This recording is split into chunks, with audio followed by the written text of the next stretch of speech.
In 1981, Redford created a workshop for independent filmmakers called the Sundance Institute, with Sidney Pollack serving on the board of directors.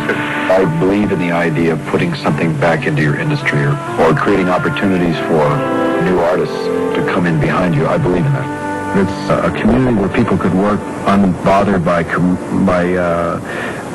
commerciality around money or competition, taking those two elements out of it. So it'd be more about pure work and developing skills of people that could broaden our industry's growth. So you just do the work, and the work speaks for itself.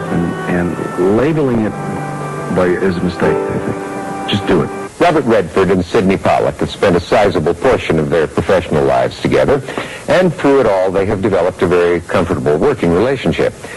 After 6 films and 30 years, these two friends have somehow survived the rigors of a long career in Hollywood.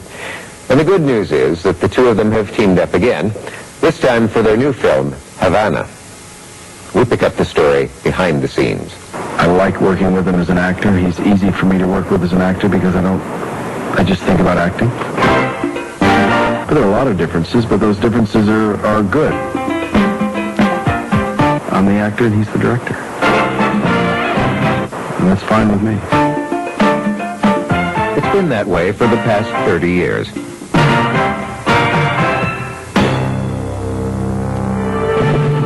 Past 30 years.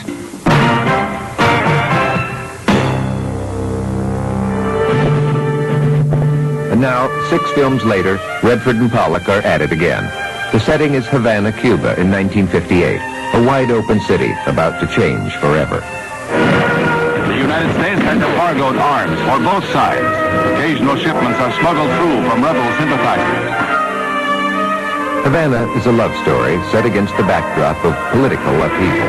Ragged, underfed, poorly armed rebels cut off communications and supply lines in a campaign of sniping and sabotage.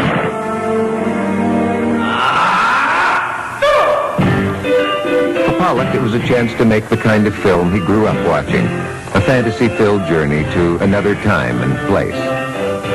It's a picture that reminded me of those films that I saw as a kid growing up in the Midwest, where I always felt that I was taken away on this incredible journey to some place. And we got away from making those films that represented a kind of a wish fulfillment or a dream world or a journey. And this part of what attracted me was the texture of this world, of the end of the most sensual, hedonistic life that there was. In a departure from his earlier, more familiar characters, Redford's Jack Weil is short on ethics and committed only to himself. Cost you $1,000. And in the middle of this setting, this very American, very unpolitical man who's ready to take one last shot. Let me tell you something I learned in the Pacific, Joe. Nothing like the sound of some gunfire. Just come on, man. They're sweating out there. I can smell it. This is exactly the time to set up a big one. And he goes there to make his big killing, completely unprepared to meet this woman who's from another world, morally, politically, intellectually. And he's just stunned by her, in a way, and falls in love with her in a way that transforms him, not politically, but ethically and philosophically. You want to change the world, Bob? Change mine. To play Jack Weil, Redford gambled that audiences would accept him playing a middle-aged man, a distinct departure from his previous roles. And it was a character I liked, because it was a little different than other characters I played. What was interesting to do was take this guy who has so long been an icon in a way and tattoo him up and let him play a slightly older, wrinkled guy with some mileage on him. If you look at the seasons of a man's life, then this is a later season. It's moving towards winter. What is this? I don't think I remember you. Funny thing happened to me last week, Joe. I realized I wasn't going to die young. This is the time for me. Right now. And this is the city. I always said to Bob when we were working that this guy that something is over for him, and he doesn't know it yet.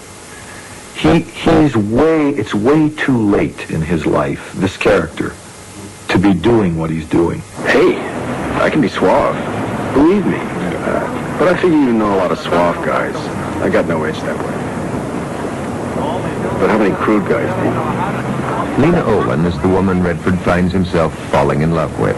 You are seriously beautiful. I really have to go. Lena Olin was terrific. A real pleasure to work with. And a real actor, and then someone who came from the theater. And when you're working with somebody who's come from the theater, they have that kind of commitment where they're so highly trained and developed. They're easy to work with. That was a pleasure.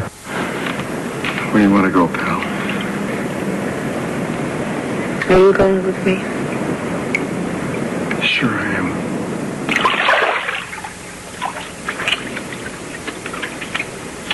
It's essentially their love story, set against the background of this revolution.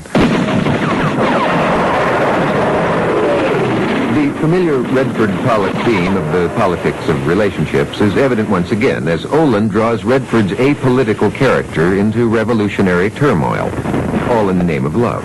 Are you waiting for me? All my life. In order to remain truthful to the subject matter, Pollack had to recreate a city and a time long past. Good. We got it. Okay, good. Next shot. Pollack wanted to make the movie in Cuba, but shooting in Havana itself proved to be out of the question. So the city was reconstructed in the Dominican Republic. It was one of the largest sets ever built and included a city street a quarter of a mile long. Artisans of every type were employed to recreate the sexiest city in the world. The characters in the movies that Redford and Pollack make come to life not in a vacuum, but somewhere closer to fact than fantasy. It's what these filmmakers bring to the table from their own lives that makes it seem so real. I don't believe that Sidney and I had, in the work that we've done together, there was any design. It was just two people coming together with common sensibilities. Our work was just our work, and I don't think we ever thought much about it. We just did it. Did what we felt we wanted to do. Romance, adventure, humor, and stories with a strong sense of human values. These, I think, are the things from which the best movies are made. And these things are what we get in the movies that the personal and professional friendship of Robert Redford and Sidney Pollack have given us. Tonight you were able to catch a glimpse of how and why they do it. And it goes without saying that they both plan to continue making us laugh and cry and cheer and even think for many years to come. Thanks for being with us. Good night.